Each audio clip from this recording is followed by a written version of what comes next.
And buenos dias. Welcome to the First Unitarian Church of Chicago in person and at home. I am Mark Saphir. I am a third-generation Unitarian and president of the Board of Trustees of our congregation. Second-generation president. That's great, thank you. Of our leadership group, and I am honored to welcome you here to worship this morning along with our worship team, Reverend David Messner, our storyteller, would that be Liz McCrustlin today, and our wonderful music director, Adam Odell. The First Unitarian Church has been home for progressive religion in Chicago and beyond since 1836. The church sits on the western shore of Lake Michigan, south of the Chicago River. We honor the indigenous peoples for whom these unceded ancestral homelands, as well as the diverse and vibrant indigenous American communities who make their home here today. We are a Unitarian Universalist congregation, a community of children, youth, and adults, a people of many beliefs and traditions, bound not by the specific list of things we believe, but the values we share and the mission to grow our souls and heal the world. Whether you believe in God all the time, some of the time, or none of the time, you are welcome here. Whether you step into this church for the first time or for the 1,000th time, you are welcome here. No matter what race you are or how much money you do or do not have, you are welcome here. If you are a visitor today, we're excited to have you. Please let us know that you are here today by filling out a visitor card form, making sure to include your name, email address, and dropping it in the offertory plate. This will ensure you get our weekly newsletter. Also, too, we have a practice of joys and sorrows. If anyone has a joy or sorrow that you would like to read aloud, please fill out a card and give it to one of the ushers as they collect the offering. If you have a joy or a sorrow you'd like the minister or pastoral care committee to know about privately, you may put cards in the sanctuary box at the back at any time. Also, please join us for a coffee hour in the Chris Moore Parlor for refreshments and good conversation. To get there, you may go up the stairs to my right and follow the crowd or ask anyone to guide you. Reverend Dave will provide the announcements, but before, I'd just like to give you a quick update. On December 7th, the board is going to present an update on kind of our financial situation and just share with you some of our progress. And there's 3 things we'd like to highlight in this. We'll provide you with a financial update, kind of membership, and just an overall picture of where we are today. We'll provide also a question and answer session. And probably most important, what we're going to need from everybody in person and on Zoom is volunteers. So if there's anything that maybe attracts your interest or you have a professional experience with, please volunteer. And Thanksgiving, save the date, the first Unitarian Thanksgiving dinner service, September 22nd from 6 to 9. Please join us for a service of gratitude and dinner in the sanctuary. The food will be good and the company will be even better. I think today's the last day to buy tickets. You can purchase your ticket after church starting. You can purchase your ticket after church starting Sunday, November 8th. If you have any questions, Cheryl Wagner will be the point of contact. It will be in Chris Moore Parlor during coffee hour. Yes, so I'm going to invite my colleague Adam to join me for some announcing. So Cheryl, first of all, thank you, Cheryl Wagner, for leading again the organization of our annual pre-Thanksgiving meal and service celebration. You can get your tickets today in the sanctuary. Also, everyone should have gotten an email yesterday with the Eventbrite link because Cheryl has a hard deadline to get the food order in for next Saturday night. Please be welcome to join us. And if money is an impediment to joining us, please say a word to me because I have secret ministerial comp tickets. Is that what they are? Okay. I want to lift up a few things today. After church at 11:15, there's an intro to engage Buddhism that's going to be right after the service in the library in the back. And this is a wonderful spiritual practice group, monthly spiritual practice group, led by our own Linda Cherney. And the idea is today is to give a taste and an on-ramp into that spiritual practice group, which then is going to meet this coming Thursday night. After that, up in Hull Chapel, we're going to have a congregational roundtable today on our response to authoritarianism. And let me say just a quick word about how this came about. One, we're called to respond to authoritarianism that's rising in this country. This particular language comes from our larger association, denominational association of congregations, and this congregational resolution to take a disciplined and principled stand against rising authoritarianism and in favor of dignity and protection of all of our people. The board unanimously affirmed this resolution for the congregation, choosing then to send it on December 7th to the congregational meeting you're going to be a part of. And so the whole congregation, all of you, can affirm it together. We're going to have a discussion around our response, our experience of and response to this rising authoritarianism in Hull Chapel at 11:45 today. And that's sponsored by our Social Justice Council. After that, there are two events this afternoon that are public witness and protest. One is the ongoing public witness at 53rd Street at Nichols Park, which is at 1 p.m., and that's, of course, peaceful public witness. The other is at 4 p.m., is protest at the AT&T store for AT&T's corporate role in support of militarization of our city, and that's at 35th and MLK.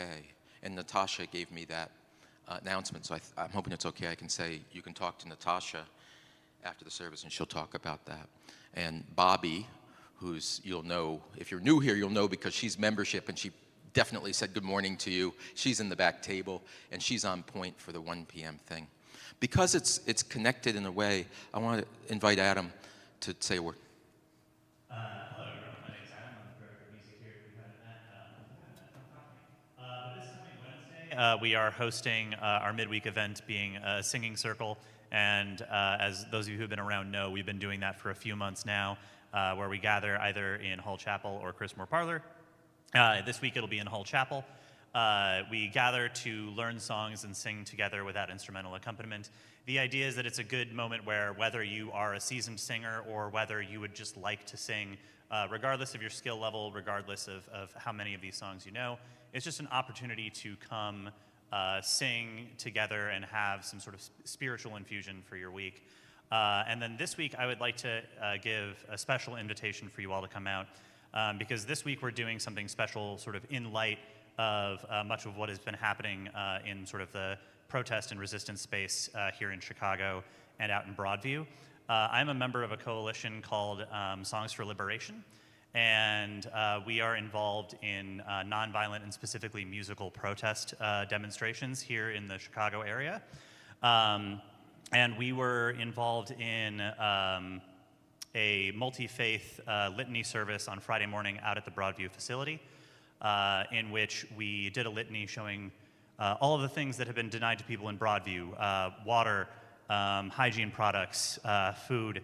And then at that moment, when the litany service was completed, several of my colleagues, faith leaders from around the greater Chicago area, processed up the street in order to hand off a letter demanding access to the facility to provide pastoral care, as is the right of those who are detained there. And the Illinois State Police responded with brutality. 21 of my colleagues were arrested and several more were injured, including 3 of my colleagues in Songs for Liberation. They are all out now, thankfully without charges. However, this is a community that has really given a lot to the community lately, and I wanted to offer a special invitation to them to come and have some spiritual healing. And so I would love to have as well a number of folks from our community to sort of be there and be in communion.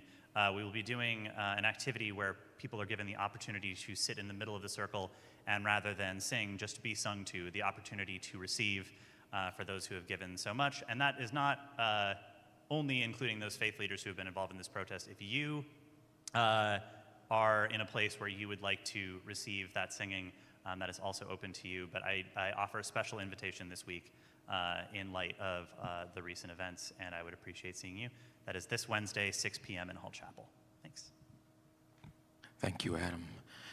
And I think people are going to have a chance to also receive and participate in some of the songs of protest and practice. And the last Sunday of the month, where we have a guest preacher coming.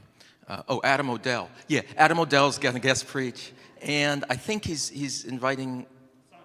Good. I don't want to overpromise, but it's really, it's moving. So make a plan for that. Last thing, we have a lot going on here. It's awesome.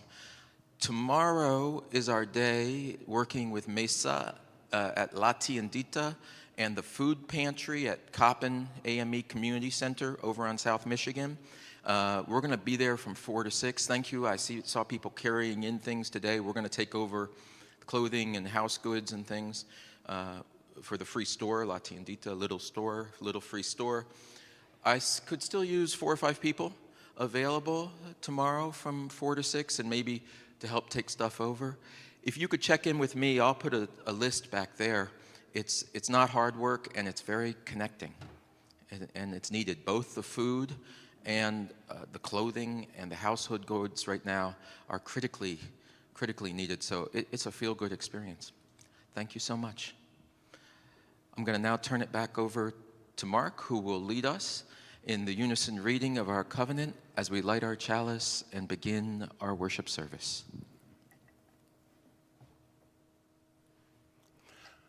Love is the spirit of this church and service its law. This is our great covenant, to dwell together in peace, to seek the truth in love, and to help one another.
I'm going to call us to worship today with an original poem.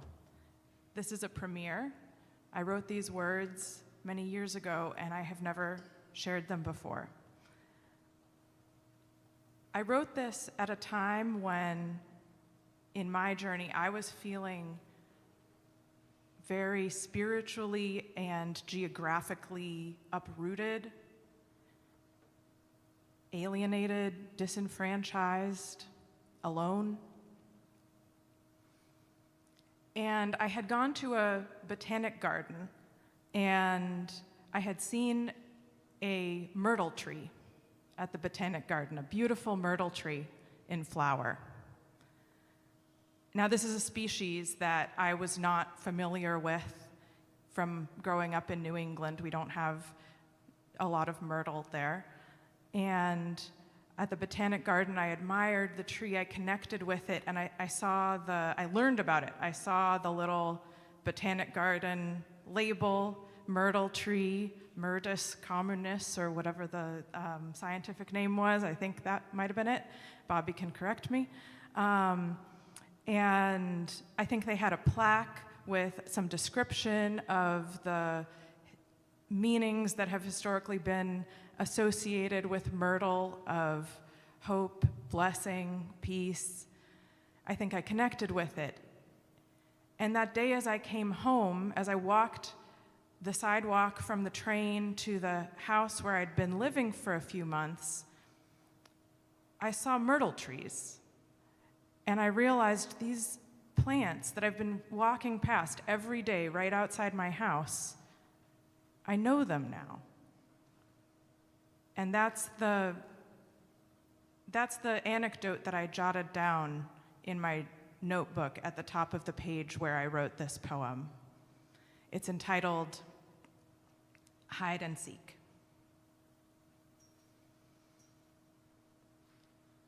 I want to find you.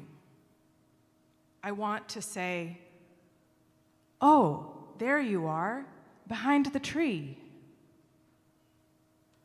You would sheepishly approach me and, laughing, suggest that I hide this time. I may think I'm on my own, making my own way, but I cannot escape this game. I hope you will tire of hiding. Come out, pleased with your cleverness, and say, look, behind the porch. All along, I was there among the rhododendrons. But you hardly need my recognition. How can I find your secret place when you are in, under, around, above, behind everything? I can only seek and wait for someone from the door of the big house to end the game, calling us to the table, yelling, "Ollie, Ollie, and come free." So, come in, come, let us worship.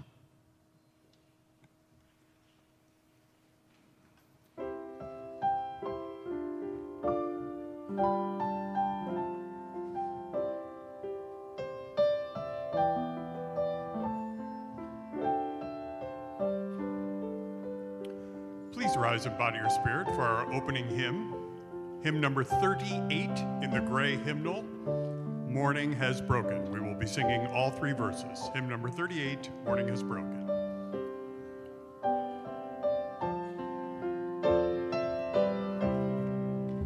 Morning has broken like the first morning.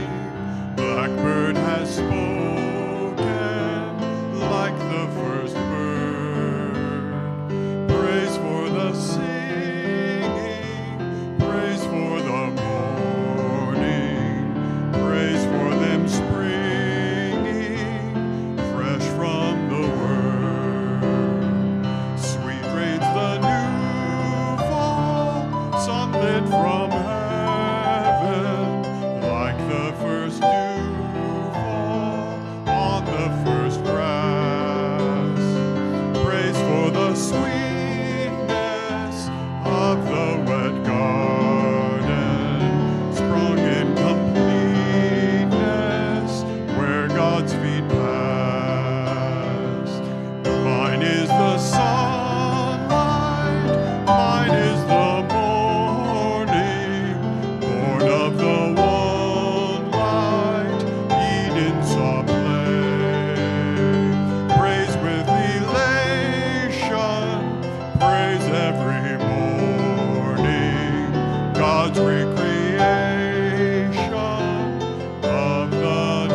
Good morning.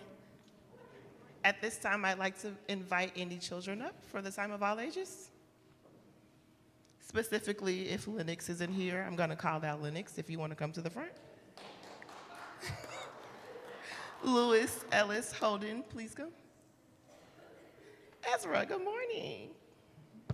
How are you?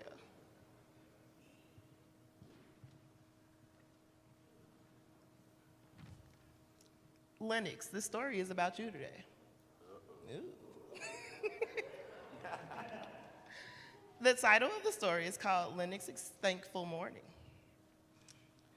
It was a chilly Sunday morning in Hyde Park, and the UU Church on the corner of 56 and Woodline was slowly filling with the smell of coffee, muffins, and the hum of friendly voices. 10-year-old Lennox, wearing his favorite blue hoodie, sat on the steps outside the sanctuary, his chin resting in his hands. He was grumpy. Lennox, his mom called from the doorway, balancing a tray of apple slices for coffee hour. Are you coming inside? I don't feel like it, he muttered. There's nothing to be thankful for today. His mom gave him that patient look parents get after long Sundays. Well, she said kindly, maybe keep your heart open. You never know. You never know. You might change your mind. Lennox sighed and kicked the pebble across the sidewalk. It had been a rough week. His friend Lewis had moved across town to a new apartment. His bike chain broke, and he had gotten in trouble for forgetting his homework. Gratitude felt far away. Just then, Reverend Dave came outside to hang the welcome rainbow flag on the railing. He noticed Lennox sitting along and came over. You look like you got some heavy thoughts today. Reverend Dave said gently. Lennox nodded. Everyone keeps talking about gratitude, but I don't have anything to be grateful for. Reverend Dave smiled. Maybe gratitude isn't something we find. Sometimes it's something we notice. Lennox frowned. What's the difference? Well, Reverend Dave said, sometimes we think gratitude is only for big things, like birthdays, new toys, trips, but often it's hiding right in front of us. You want to go on a gratitude hunt? Lennox shrugged. I guess. They stood up and walked around the small churchyard. Reverend Dave pointed to the big oak tree on the sidewalk. See that tree? It gives us shade in the summer and color in the fall, and a home for the birds all year. Can you feel gratitude for that? Lennox looked up. The branches were bare now, but he remembered climbing that tree last spring. Yeah, he said slowly, I guess I like that tree. Then they passed the community garden behind the church. Reverend Dave smiled.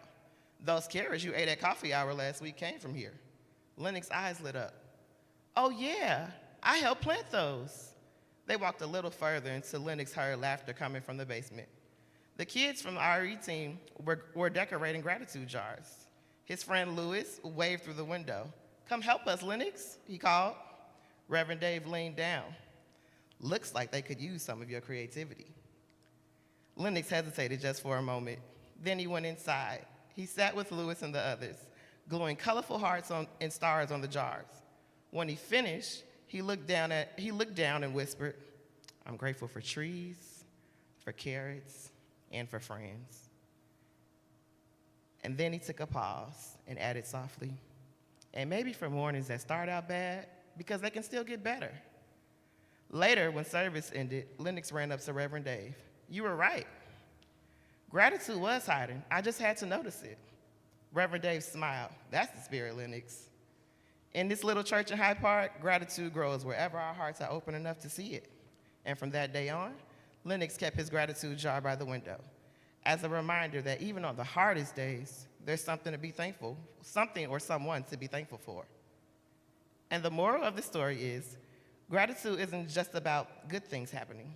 It's about learning to notice things that are already around us. In UUism, we practice gratitude as a way of honoring the interdependent web of all of our existence, knowing we're connected to one another in the world. It's a small, beautiful way to stay grateful in every day. Thanks, everyone. And you all can go to class now.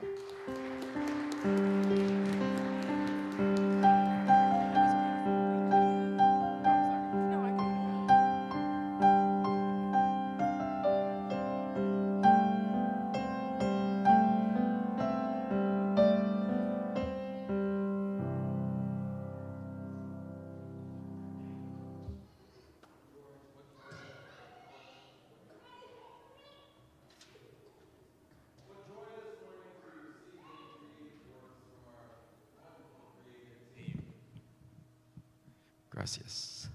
It's a joy. Original works in this house because we are a homemade church.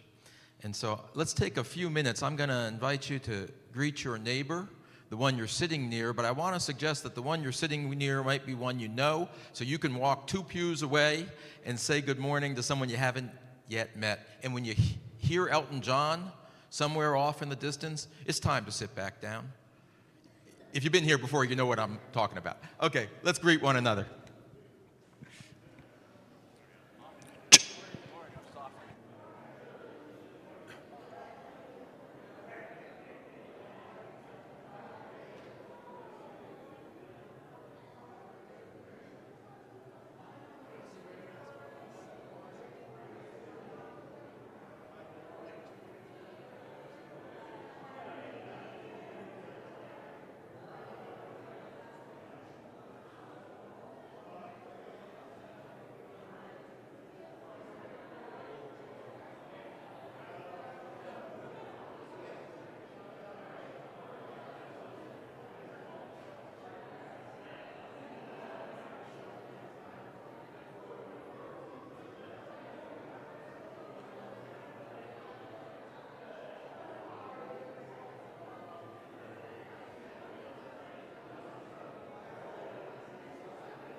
Okay, and now we're going to do the offertory. Today we're going to do a share the plate. We have a representative of Tiffany Yanagawa here today to do that. Invite Tiffany forward now, if I may, if we can team it. Tiffany's working with the organization, along with Maureen Graves, Neighbors United for Mutual Support. And many of you know about this. There was recently an excellent article, I think, on the work and Maureen, spotlighting Maureen. But this, I'm going to let Tiffany tell the story, but I just feel enormously grateful for this grassroots effort to organize and support new neighbors in making a permanent home in this place.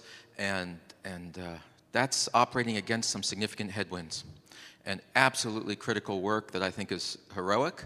And let me turn it over to Tiffany. And I will say, so we share our plate this Sunday, last Sunday, this Sunday, and the next couple Sundays. And their financial sponsor is First Presbyterian Church, but the money will all go directly to Neighbors United for Mutual Support. With that, Tiffany. Thank you, David. I don't have to tell you how important the work is that we're doing right now, because a lot of the things that I've heard this morning and that I know about through being on the email list, First U is already doing a lot of. But Neighbors United for Mutual Support, we are a legal aid and humanitarian aid bunch of people together. We're not even a real organization. We do have a fiscal sponsor, like David mentioned, through First Presbyterian, and we're supporting hundreds of people in direct service in a lot of ways, like you all are doing here. So it is really, really cool that all of you are in support of that, and we've organized to support the need as it grows. So we're largely able to connect people who want to help in this work with the people who need the help.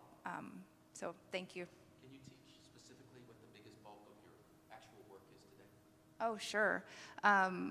The primary thing we do is asylum applications. What that's shifted into is general legal support as people navigate the court system. I was able to do a court accompaniment a couple of weeks ago, and it is a super complicated process. I can't even imagine what it's like if you don't speak the language. So having somebody who speaks English and able to advocate, not in the courtroom, because the person has to advocate for themselves there, but advocate for them just in navigating the building to getting to the right place, on time.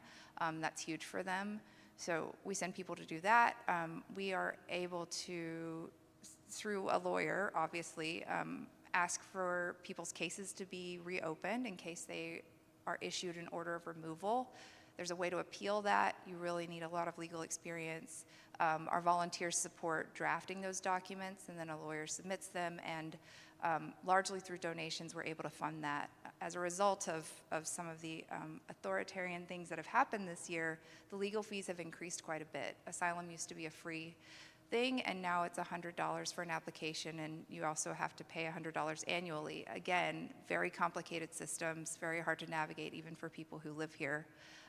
So for the new arrivals, we are supporting and teaching them those processes. Work permits, you used to get those as part of your asylum application after you've applied 6 months later. They were free. They now cost $550. We're talking about people who are not legally authorized to work here, having to come up with $550. So again, through a loan program, our organization helps them apply for those and pay for those work permits so they can support their families while they're here waiting for the decision of their asylum process. Thank you so much. Thank you for your work. Please convey our love to the whole team.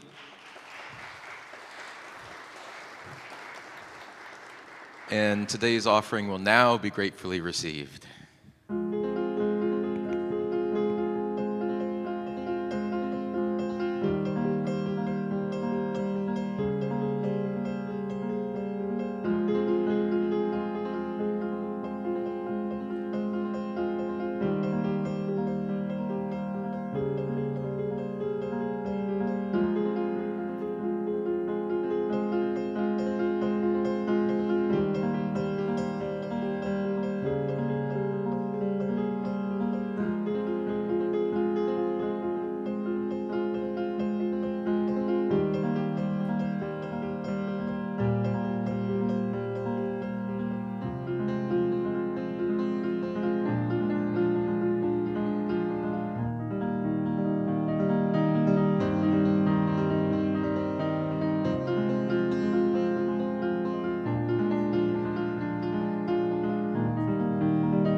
Please rise and body your spirit for the singing of our centering song.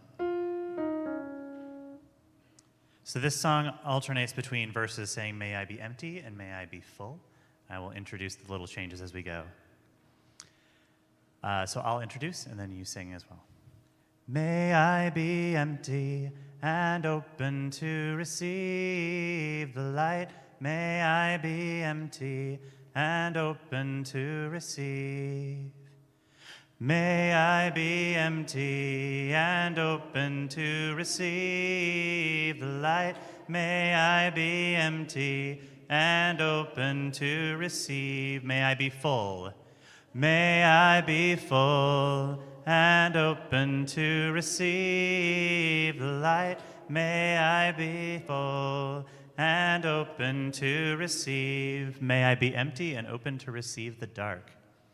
May I be empty and open to receive the dark. May I be empty and open to receive. May I be full.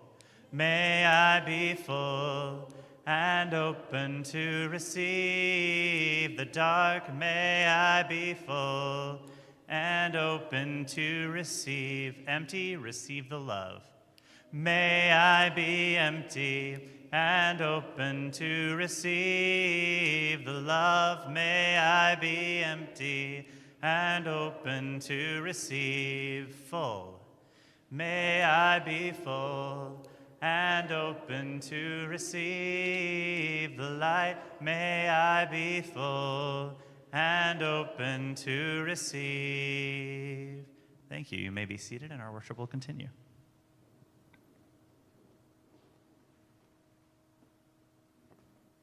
Each week we make a practice of sharing together the joys and sorrows of our hearts in community as an expression of our love for each other. And I have some beautiful joys today. This fall, from Andrea Ferguson, this fall I celebrated 2 years lung infection free. And I also have finally answers and treatments that are helping me. We are so happy for your health, Andrea, and wish you the best on the continuing journey. From Natasha Walker, we are headed to Kansas City in January. Zaria has once again qualified for Junior Olympics in fencing, this year in 2 events. She's so cool. And a joy from Carol Saffold. Thank you to everyone who supported us through a difficult health journey. Husband Ron's cancer is in remission.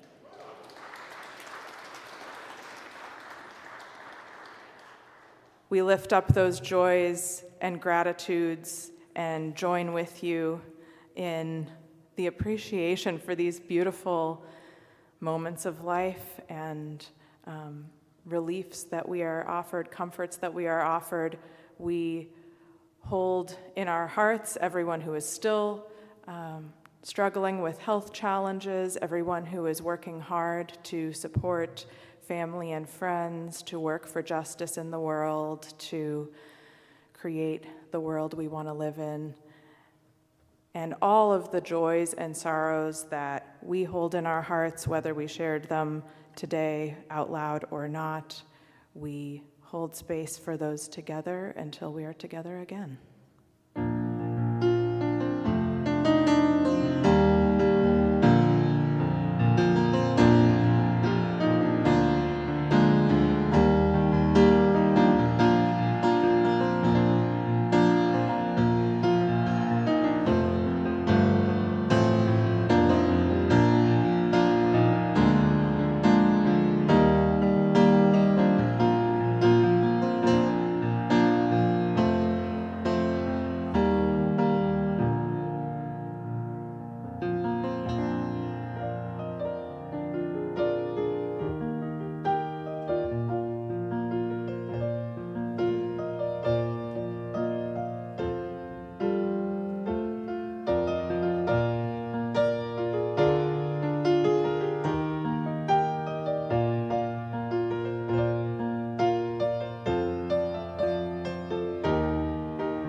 change you want to see in the world. Be the change you want to see in the world.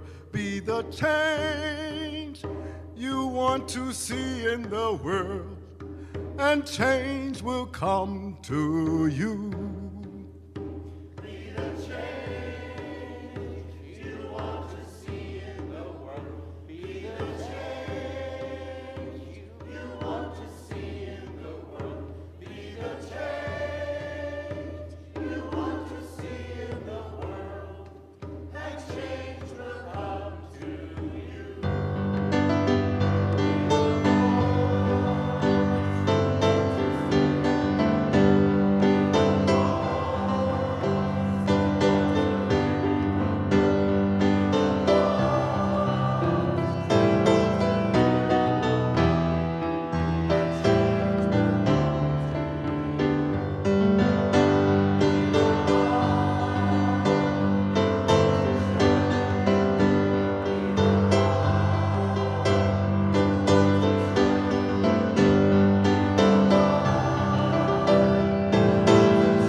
I still have a whistle up here in the pulpit, so I may use that at any time.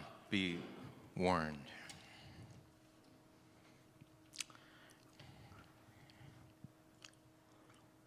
I don't like that word religion you keep using. It's a newcomer class I was teaching recently. A newcomer said that to me. I don't like that word religion. Can you use something else? So fixed and small the meanings and associations with it can be. I've sat with that particular protest for a while, thinking about it, playing with it. And here's what I say. Hold on to the word for a minute, and maybe, what was it we sang? Maybe empty that word out for a minute. Empty that word religion out for a minute, that it may be filled by the sea, filled by something new, filled by something cool and life-giving. This word, empty and spacious and inviting, is a word that does work for us. Do not pass by the opportunity to have language and ideas do work for us. Okay, let me find a way into this. As I do when I work in metaphor, let me turn first to food. Food to me is a category like religion. I don't think we should argue the category, but instead invest our lives and our relationships and dedicate our work to discerning what we ourselves should eat. To the question of what is it that we need to feed us? What is it that nourishes us? What can we do to ensure that everyone in every seat in the house has enough to nourish themselves? That is our worry. I am not worried about precisely what you eat. I truly am not. I do stay awake worrying that everyone is fed. How about you? The question, my friends, is not whether we should eat.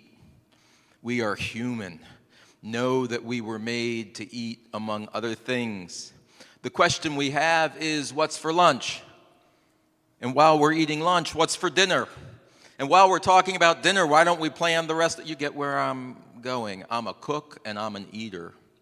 You see, food, I think, is powerful like little else. It doesn't take an argument to be proven, just a little lived experience. Because of our very personal, very intimate relationship with food, it strangely might have something analogously or otherwise to teach us about our religious lives. See, it's easy to let food just be this constant, annoying necessity which we have to grudgingly service, but never recognize it for how it makes life itself possible and makes a difference when done right in the fullness and joyfulness of life.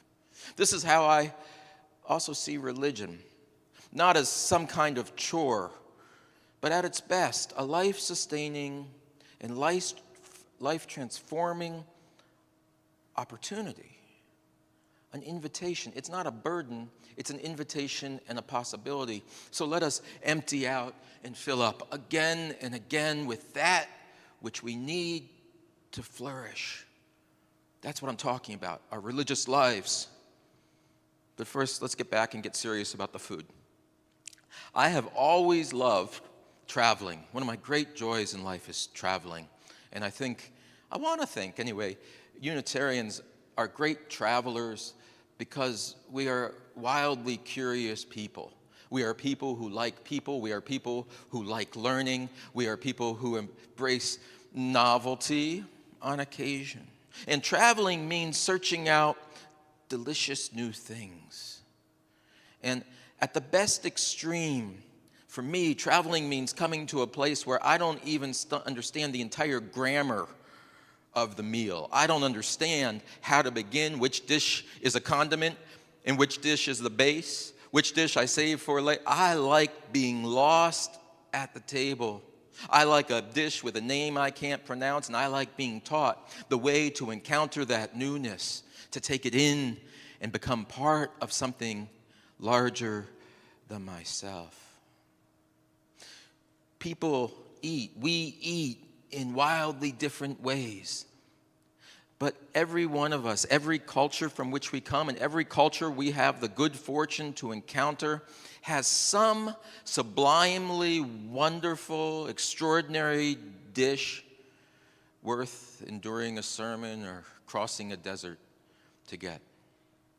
A dish, and I'm inviting you now to think about your best cuisine, the best foods your mom ever made, the best foods you make for the people you love. And in every cuisine, there is a dish so good it transports you to another place. Transports you maybe to your home place of memory. Transports you to an extraordinary place of imagination. Something that leaves you with a changed sense of what delight is possible in human existence. When I'm lucky enough to move around and encounter one of those transcendent food experiences, I'm always trying to now be ever more mindful about what is it about this that is so powerful in the moment. Can I name it? Can I put my finger on it? And can I recreate it? We used to always joke when my son was small. Is he here today? When my son was small, if he didn't like a food, you'd know because he would spit it out on the table.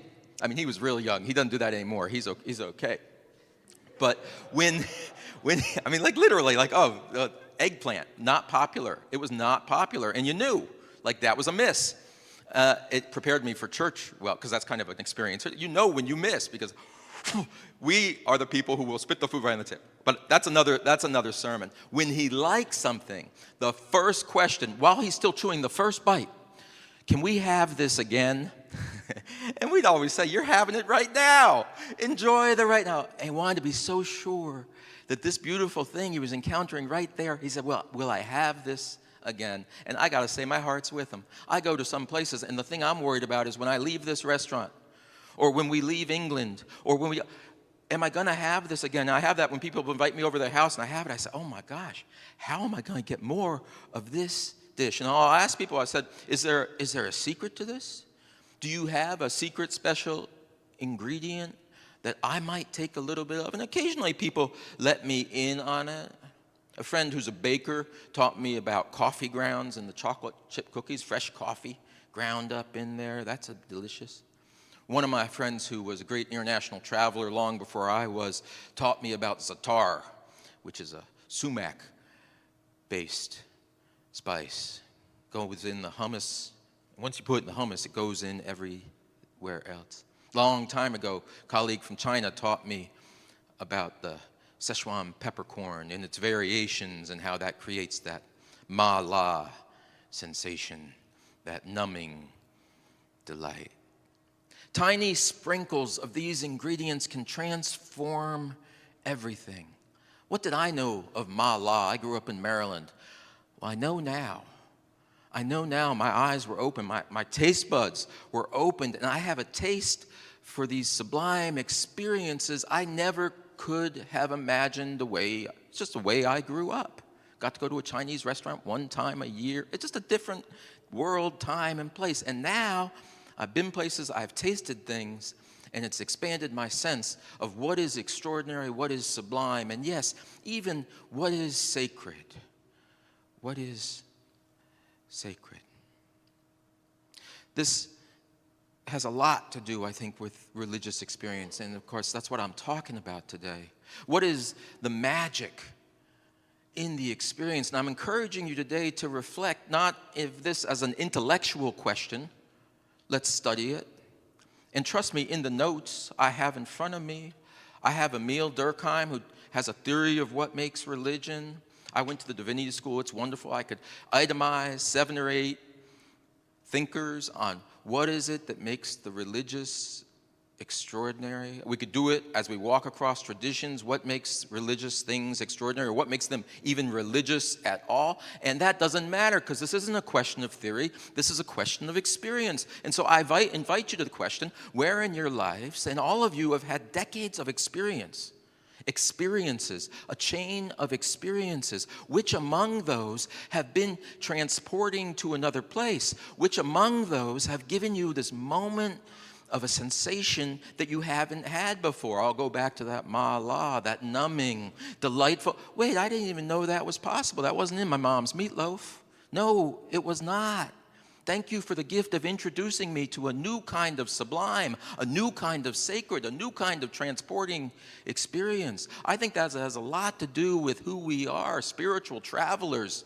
So many of us, spiritual travelers, who have said, I have not found what I need in one single narrow tradition, in reciting one single narrow creed, or learning one fixed catechism, no matter how thick the book. I have found what has gotten me through and gotten me deeper in all kinds of different places in life. I know it to be the case because I'm blessed by sitting and working with each of you.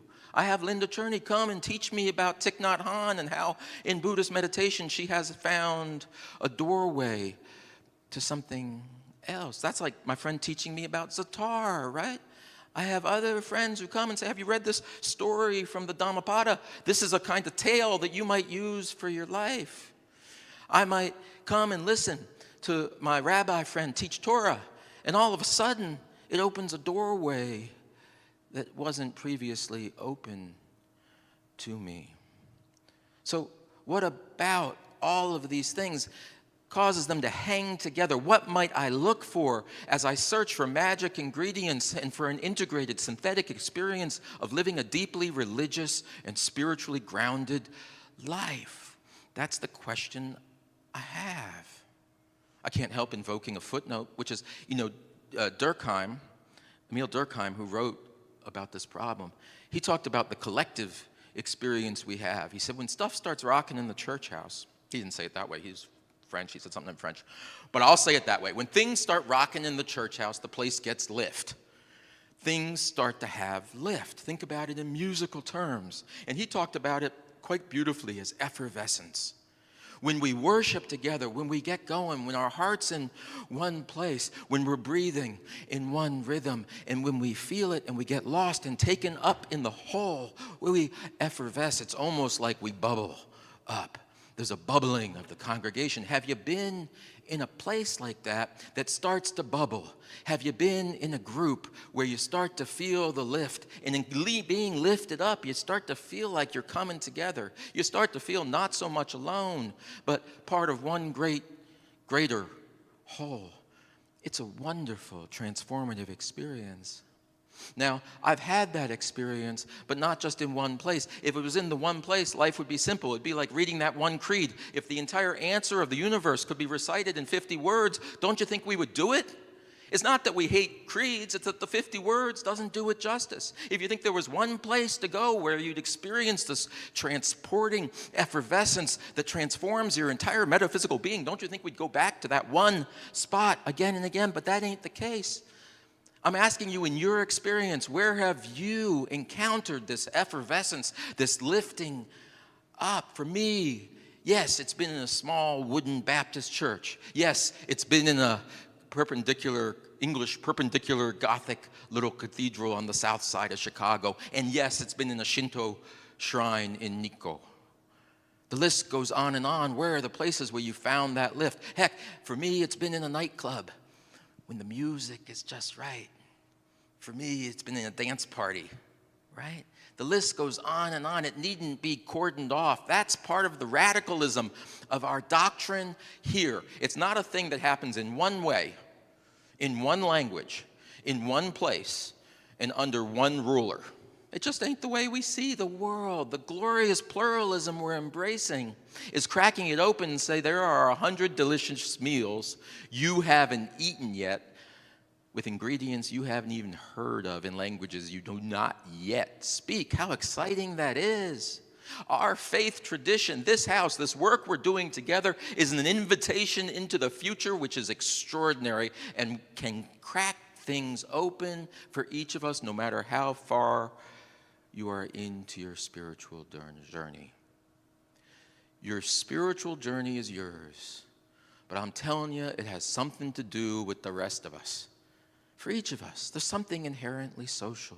Let me, though, do my two-mouth, two-handed preacher work, though, and say, on the one hand, yes, it's all about coming together, and yet, when I sit with people and I ask this question more privately, such that you actually have the chance to answer, I say, where have been your most powerful religious experiences? The stories people tell me usually aren't in an old wooden Baptist church in Savannah, Georgia.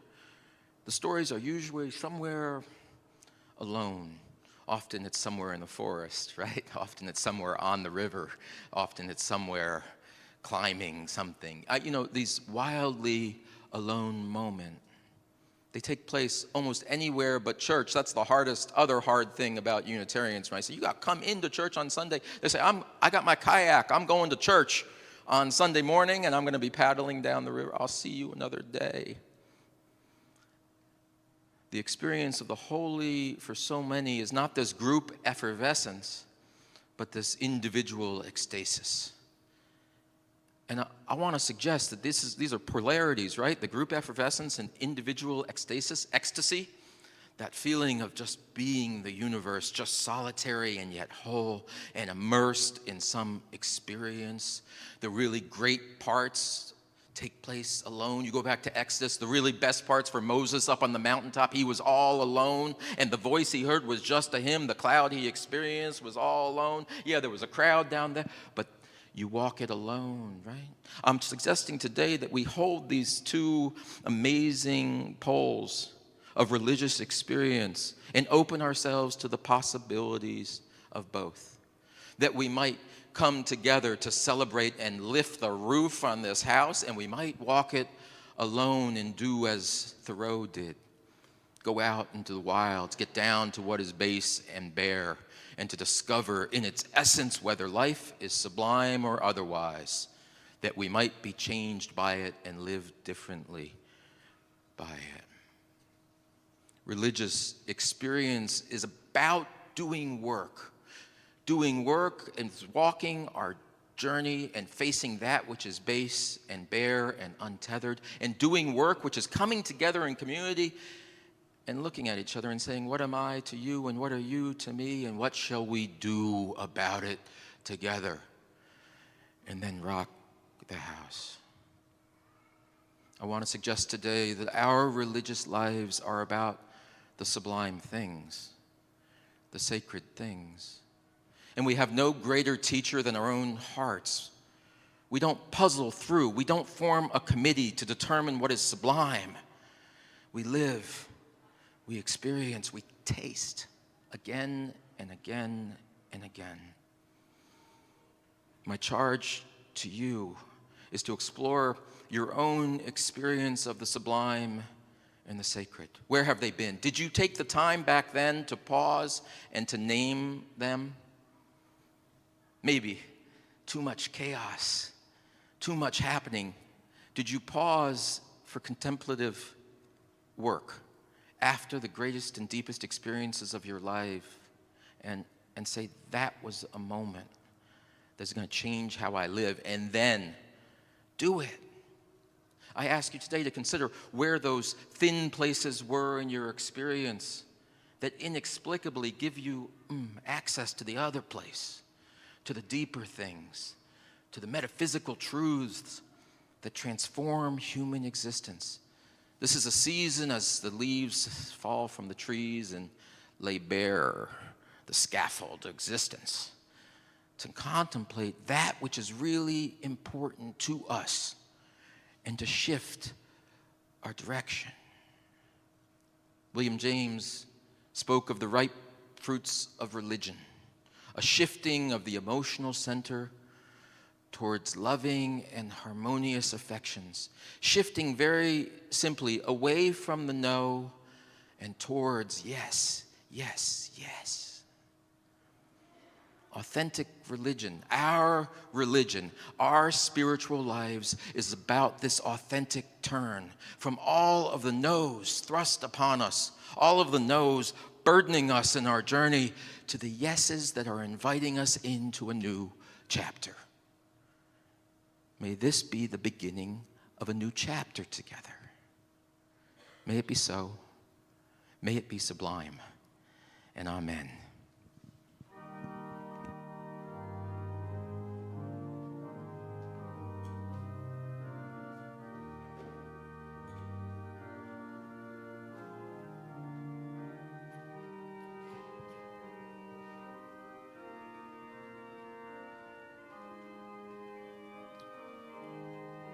Please rise in body or spirit for our sending hymn.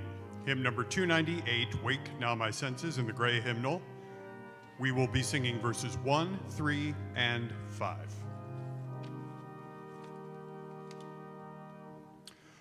Wake now my senses and hear the earth call. Feel the deep power of being in all. Keep with a web of creation your vow, giving, receiving, as love shows us how.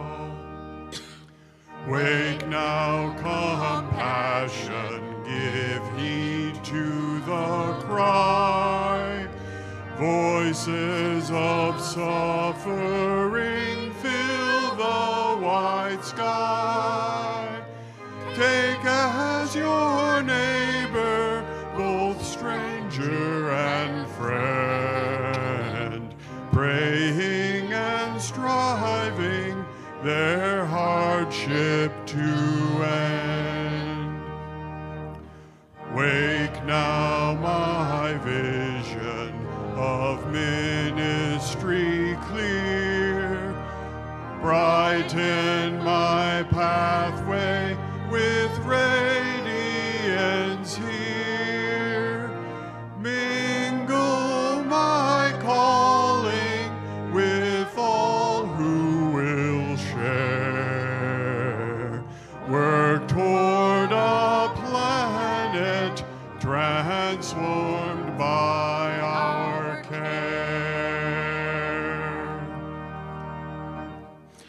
I invite you to reach out and take a hand of someone next to you for a sending word.